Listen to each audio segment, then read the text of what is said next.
जय सर्वशक्ति। आज हम इस बात पर चर्चा करेंगे कि इन 75 वर्ष में हमारे देश के पास या हमारे देश में या हमारे देशवासियों के पास क्या सुविधाएं होनी चाहिए थी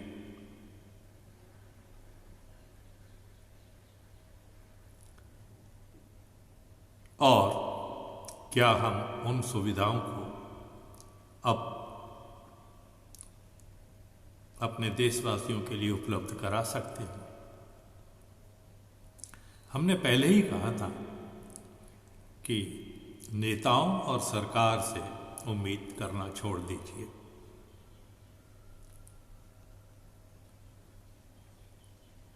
वो जो भी नियम कानून बनाते हैं उन्हें बनाने दीजिए,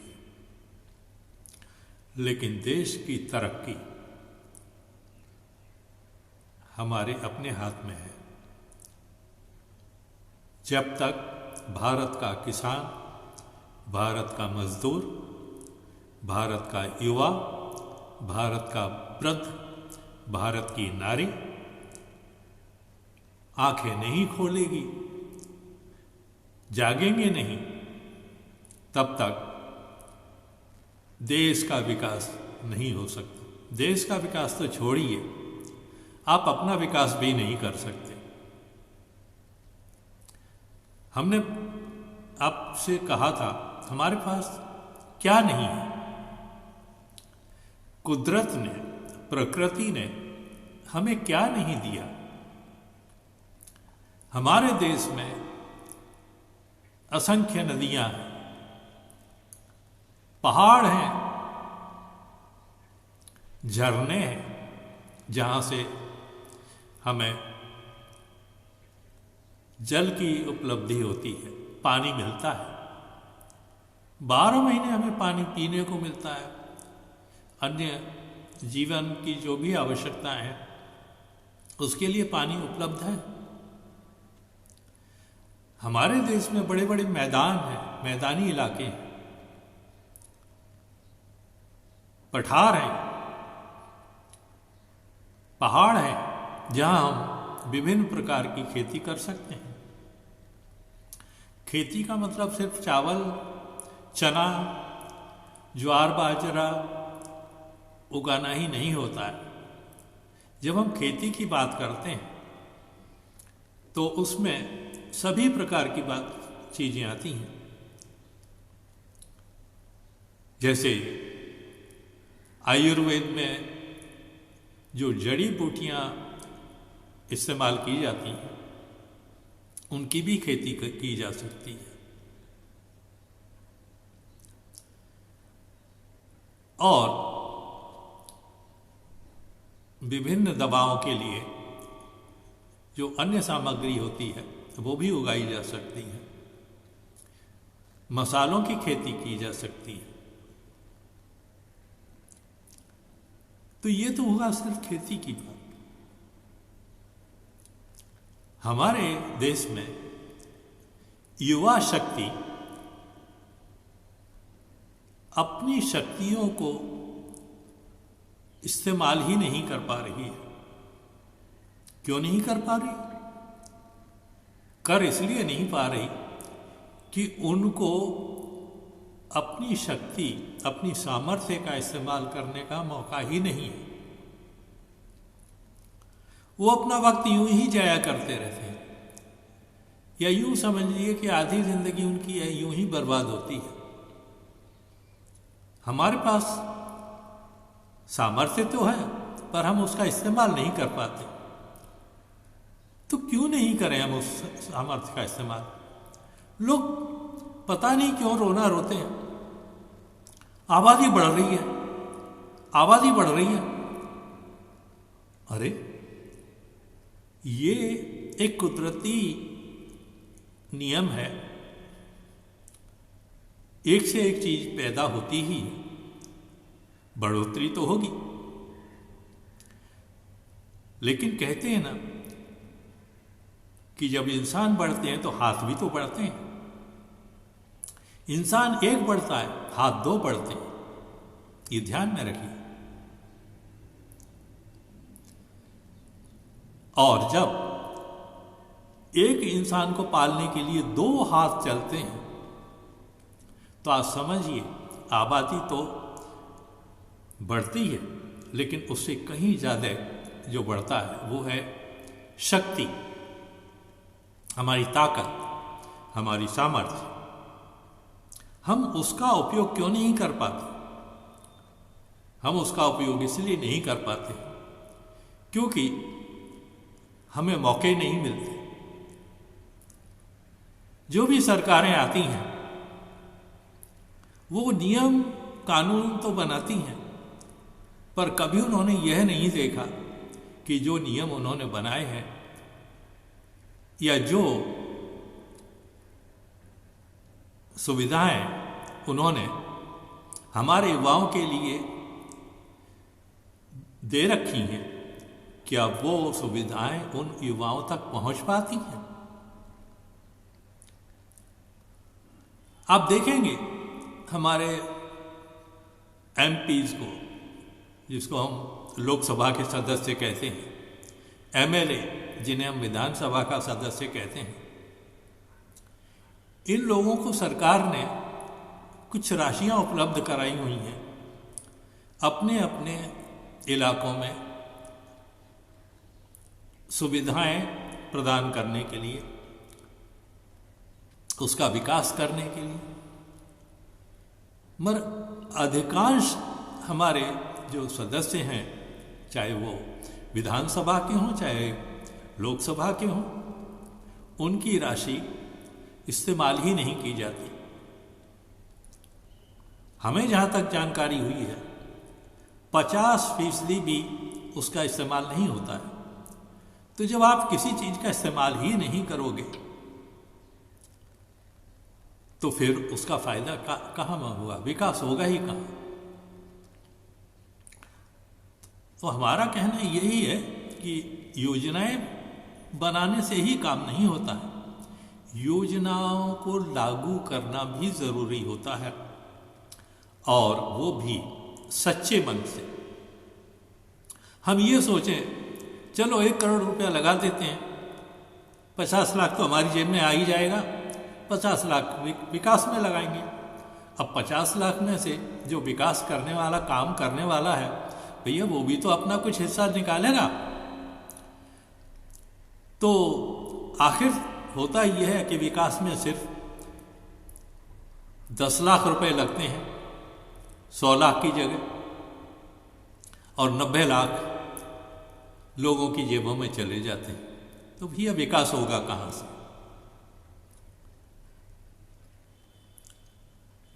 अब हम उस बात पर आते हैं कि हमारे पास में जो सुविधाएं हैं हम उनका पूरी तरह से इस्तेमाल करें, उपयोग में लाएं उन्हें। और सबसे बड़ी जो शक्ति है वो है हमारे पास में युवा शक्ति। युवा शक्ति के साथ साथ जिस शक्ति का या जिस सामर्थ्य का हम उपयोग नहीं कर पा रहे हैं वो है हमारी नारी शक्ति।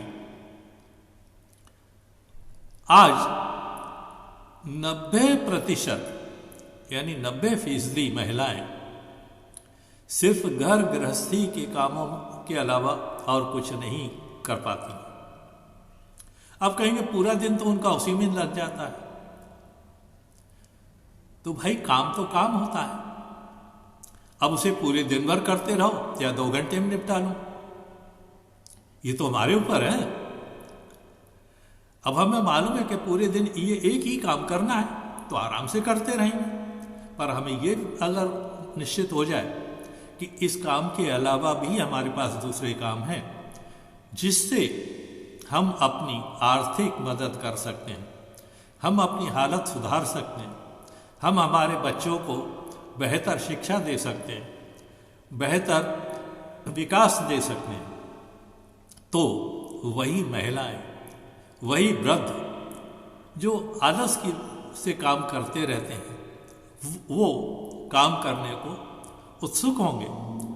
और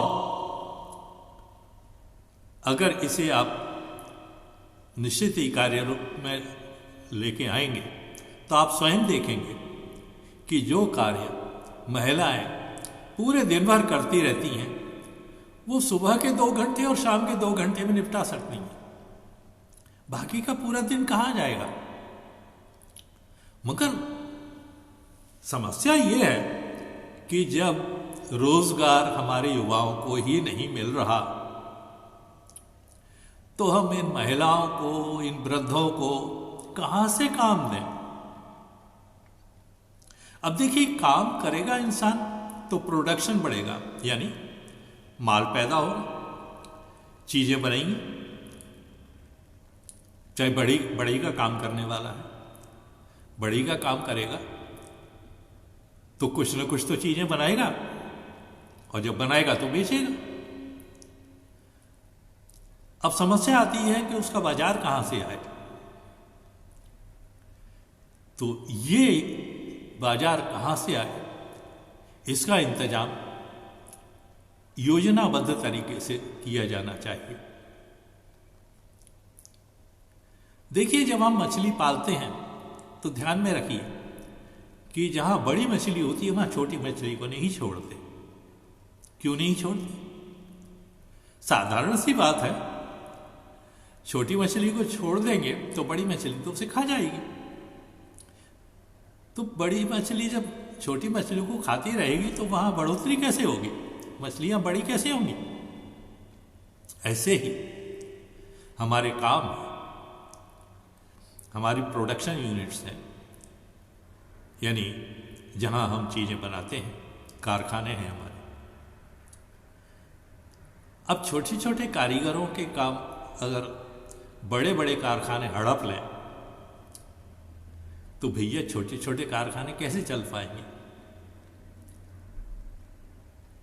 समस्या यही है।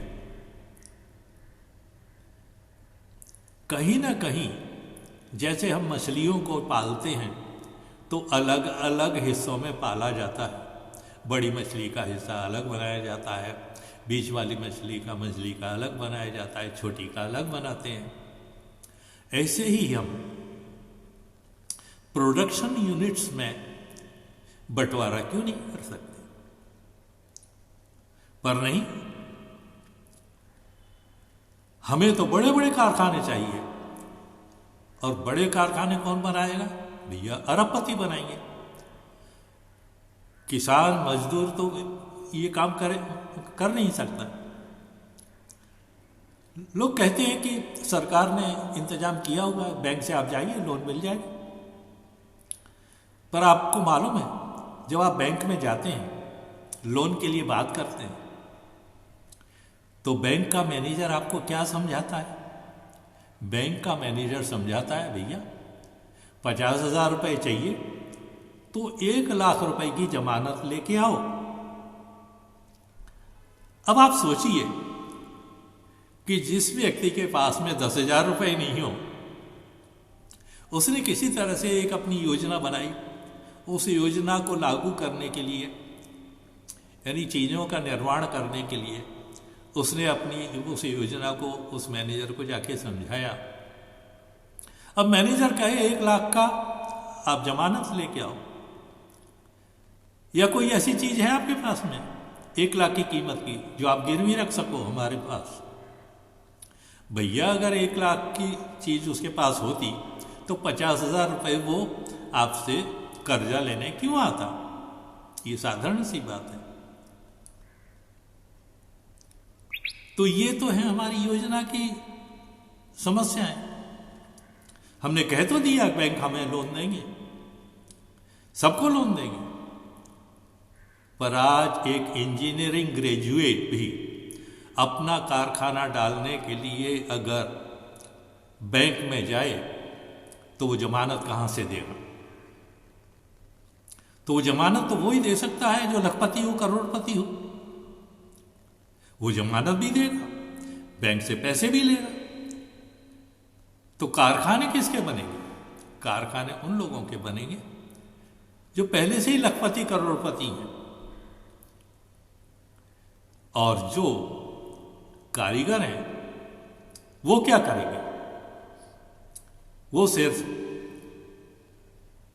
हताश होकर के बैठ जाएंगे और इस तरह से बर्बादी होती है हमारी सामर्थ्य की।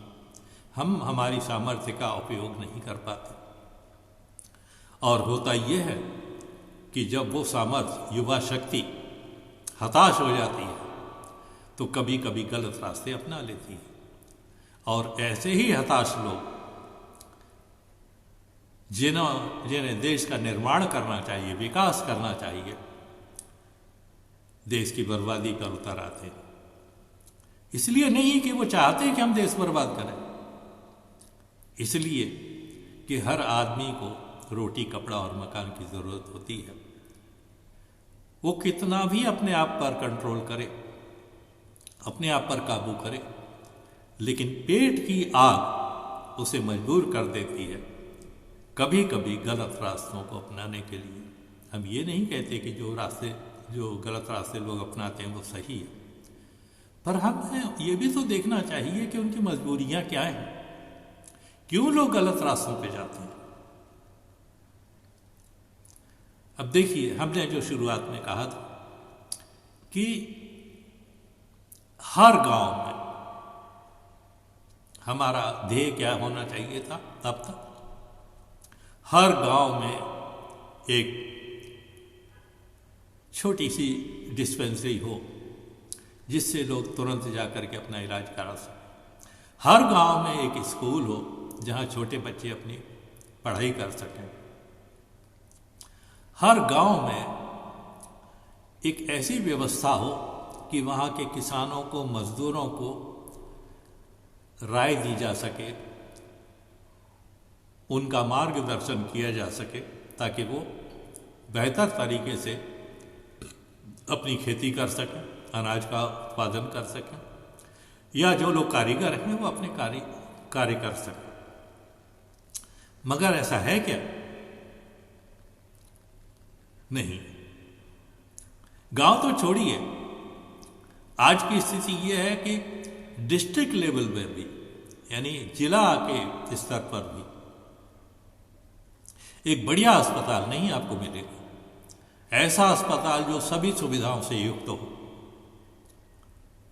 फिर क्या होता है कि उस आदमी को मंडलीय स्तर के अस्पताल में जाना पड़ता है, यानी कोई बहुत बड़ा शहर ढूंढना पड़ता है, क्योंकि आजकल पैसा तो शहरों से ही मिलता है।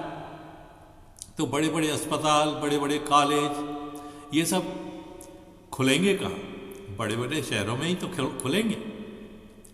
किसान कहाँ से फीस भरेगा? मजदूर कहाँ से फीस भरेगा उनकी, जो लाखों में होती है? तो ये है स्थिति। आज हम इस वीडियो को यहीं समाप्त करेंगे। हमने जो आज चर्चाएं की हैं उनको हम कैसे जो परेशानियां हैं, जो कमियां हैं, उन्हें कैसे दूर कर सकते हैं। और ये ध्यान रखिए कि हम ये बातें इसलिए नहीं कह रहे कि हमें सरकार से किसी उम्मीद है। उम्मीद रखना अच्छी बात है, सरकार करे तो बहुत बढ़िया बात है, पर क्या हम खुद मिलकर के ये सब काम नहीं कर सकते? हम हमारे गांव का विकास नहीं कर सकते? एक गांव में 4-5 हजार लोग रहते हैं। चलिए, कुछ छोटे मोटे गांव भी होंगे जहां 1500 लोग ही रहते होंगे, पर ऐसे गांव का समूह भी तो बनाया जा सकता है जहां 4-5 हजार की आबादी बीच में इन सुविधाओं को इन सुविधाओं को लागू करने के लिए हम सरकार का मुंह क्यों देखते हैं? हम स्वयं क्यों नहीं ये काम करते? अब आप कहेंगे हमारे पास तो पैसा नहीं है, तो चलिए, रास्ते तो हमारे पास हैं, हम आपको बताएंगे, जरूर बताएंगे कि ये काम हम कैसे कर सकते हैं। तो अगले वीडियो का इंतजार कीजिए जिसमें हम इन बातों की चर्चा करेंगे। हाँ, एक बात हम कहते हैं कि हमने पहले ही कहा था कि एक हाथ में दिया हो तो रोशनी थोड़ी सी दूर पर होती है, मगर हर हाथ में दिया हो तो रोशनी सब जगह हो जाती है। तो आप जो अपने एक एक घर में दिया लेके बैठे हुए हैं, उन दियों को आप एक जगह लेके आइए और फिर देखिए कि वो प्रकाश पुंज एक सूरज कैसे बनता है। और जो आसमान हमें तपिश देता है, गर्मी देता है, परेशान करता है, वो आसमान गुलाबी कैसे होता है। उस आसमान को गुलाबी करना अपना काम है। गुलाबी मतलब उस आसमान में प्रेम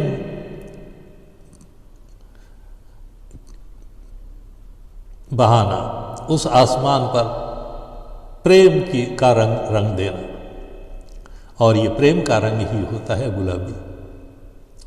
तो आज और इन सब बातों के लिए हमने एक बात और आपसे कहा था कि हमारे चैनल को आप अधिक से अधिक लोगों में शेयर करें, उनसे अनुरोध करें कि वो इस चैनल को सब्सक्राइब करें, क्योंकि इसी के पीछे जो छुपा हुआ है वो मंत्र, जिससे हम वह सब कर सकते हैं जिसकी चर्चा हम इस वीडियो में की है और आगे करेंगे। तो वीडियो को लाइक ज़रूर कर दें, सब्सक्राइब भी कर दें और बेल आइकन दबा करके ये निश्चित कर लें कि हर वीडियो की सूचनाएं आप तक पहुंचती रहें। आपके मन में अगर कोई बात है, कोई शंका है, कोई प्रश्न है, तो आप निश्चय ही हमसे कमेंट सेक्शन में पूछ सकते हैं। कमेंट कर दीजिए और अपना प्रश्न लिख दीजिए, आपको जवाब ज़रूर मिलेगा। धन्यवाद, शुक्रिया, थैंक यू।